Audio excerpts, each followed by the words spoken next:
Welcome to the solutions for homework set number 3 for ECE 320. This homework set looks at ideal diodes, LEDs, and AC to DC converters. Now the first problem picks up at homework set number 2.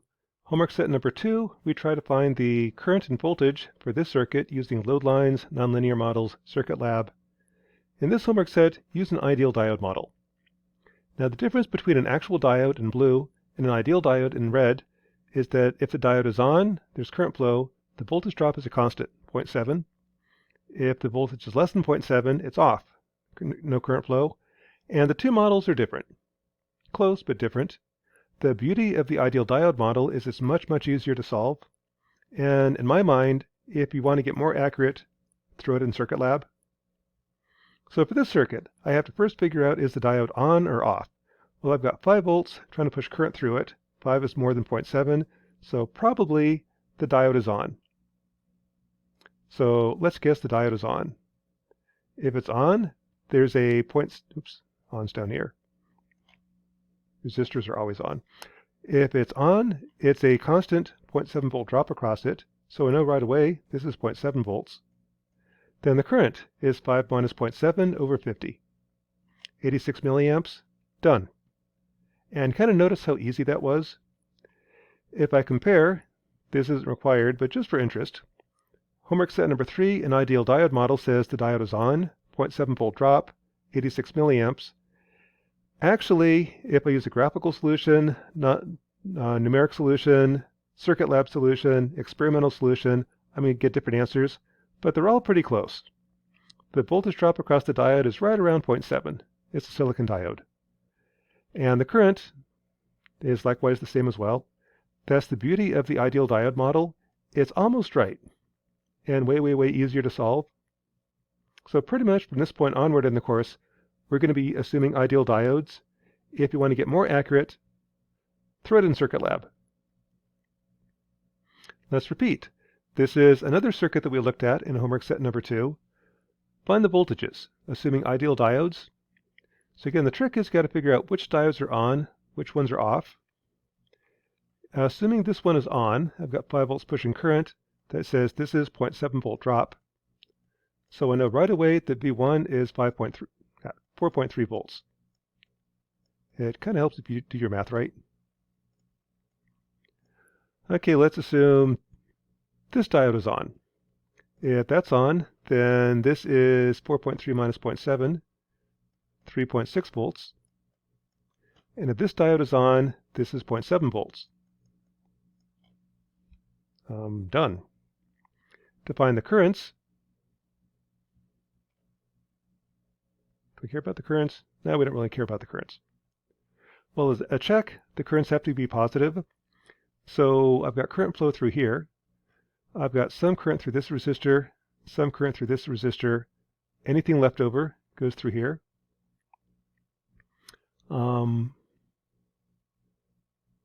Actually, I know this current too. I got 3.7 going to 0.7 is positive current flow. This is positive, that's positive. Positive current flow in this diode, it's on.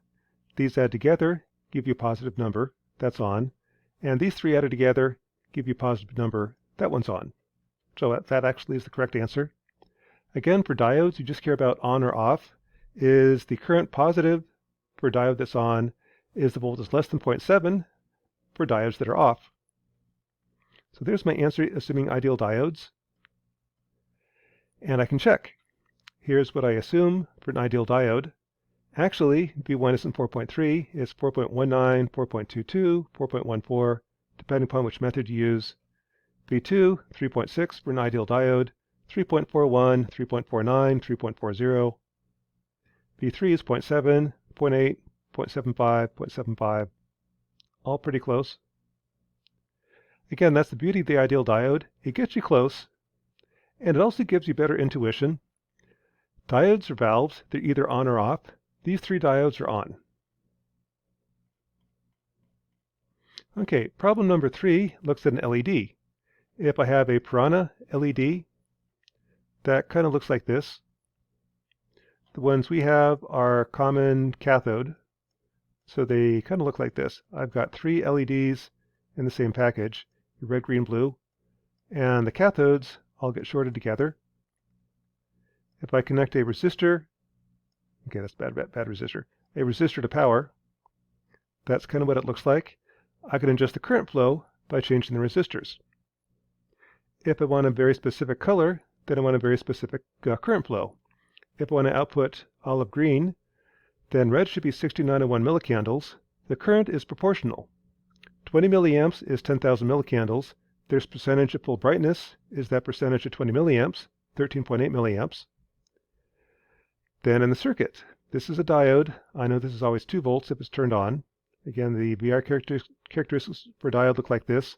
If the rated current is 2 volts at 20 milliamps, it's also 2 volts at any other current, like 13.8 milliamps. Gives me 311 ohms. For the green, to get 7686 millicandles, I need 15 milliamps. To get 15 milliamps, I need 117 ohms. For the blue LED, I want 2313 millicandles. To do that, I need 4.6 milliamps, or 389 ohms. So this circuit will output olive green.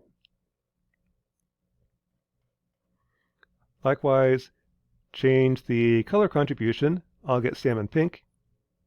So recalculate the currents, recalculate the resistances. This would be salmon pink.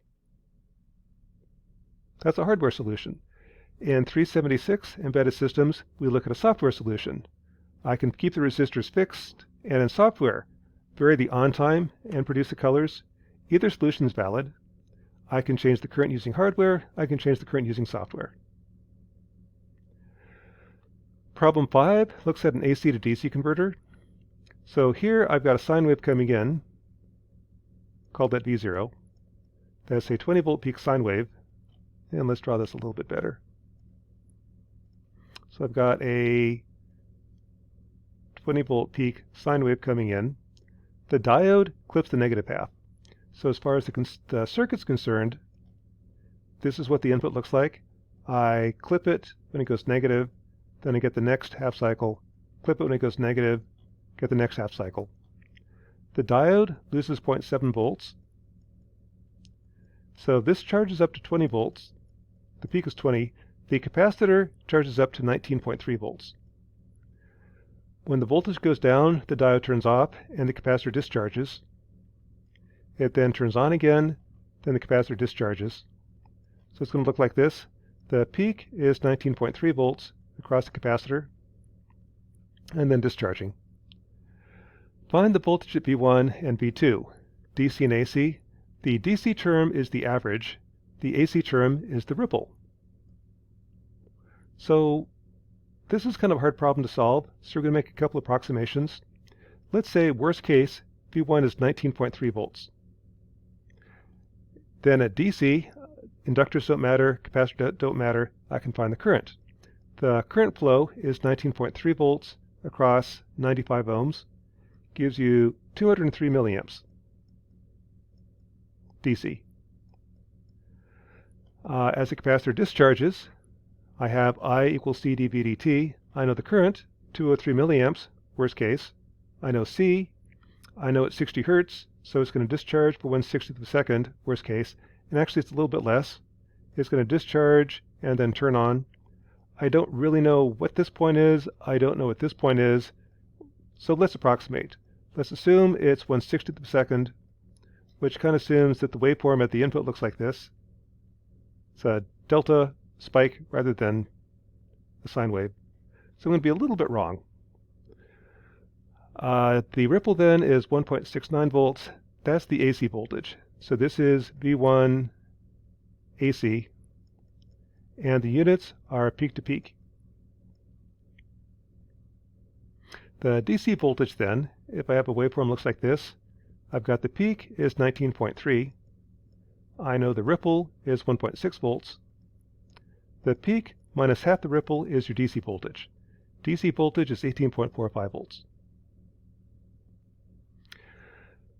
Let's see. And again, what I really should do is go back. Okay, the DC is at 19.3, it's 18.45, recalculate, and so on. I would recommend don't do that. What I'm doing is kind of worst case analysis. I'll be a little bit wrong. If I want to get more accurate answers, throw it in Circuit Lab. So on tests, that's good enough. Once I know the DC voltage at V1, I can find the DC voltage at V2. By voltage division, it's just 80 over 80 plus 15 times V1. Again, inductors don't matter at DC, capacitors don't matter at DC. So at V2 should be 15.5 volts at DC. The AC voltage, again at V1, let's clean this up a little bit. I'm using superposition. V1 has a DC term and an AC term. The DC term we just took care of. The AC term is your peak to peak. So V1 peak to peak is 1.69 volts peak to peak. So here's 1.69 volts peak to peak at 60 hertz. At 60 hertz, find the capacitor. That's 1 over j omega c. Put these in parallel. 9 minus j25. The inductor becomes j omega L. J169. Put those two together. So by voltage division, V2 is your R1 over R1 plus R2 times the input. And it's going to have a magnitude and a phase shift. The phase shift just says that V2 is out of phase from V1. I don't care. I just care about the magnitude. So find the magnitude is 0.323 volts peak to peak. So this is what V2 should look like. It should be a sine wave, roughly. The average is the DC, 15.5 volts. And the ripple is the AC. And the units are peak to peak, 0.32 volts peak to peak. And again, this is going to be wrong because my input is not a sine wave. It's more of a sawtooth wave. I don't know how to solve with a sawtooth wave, so I changed the problem. Typical engineering solution, change the problem to something you can solve, but keep the flavor of the old problem. So V1, I'm assuming is a constant and a sine wave. The DC level is the same, the peak to peak is the same, the frequency is the same. It's almost the same waveform. It's not quite, but almost. Put it in Circuit Lab. Here's what V1 looks like. Again, it's not a sine wave with an offset. It's more of a triangle wave. So likewise, my analysis will be a little bit off. Here's what V2 looks like. Pretty close to a sine wave. This kind of means we're treating it like a constant, and the first harmonic, 60 hertz, is pretty close. To find the DC and the AC terms, take these 2 points, the maximum and the minimum. The average of the two is your DC term. The difference in the term, the difference between the two, is your AC term. And the units will be peak to peak. So for V1, the DC term is almost correct. The AC term is a little bit off. Again, I'm making quite a few assumptions. Kind of puts you in the right ballpark. We're being a little bit conservative. I am getting less ripple than I expect, because again, this is not a sine wave, it's a sawtooth wave. At V2, it's pretty close. The ripple, again, if V1 is off, then V2 is going to be off. Close though, within 40–50%. If you want to get more accurate, throw it in Circuit Lab. And there's the circuit for Circuit Lab. So that's homework set number 3 for ECE 320.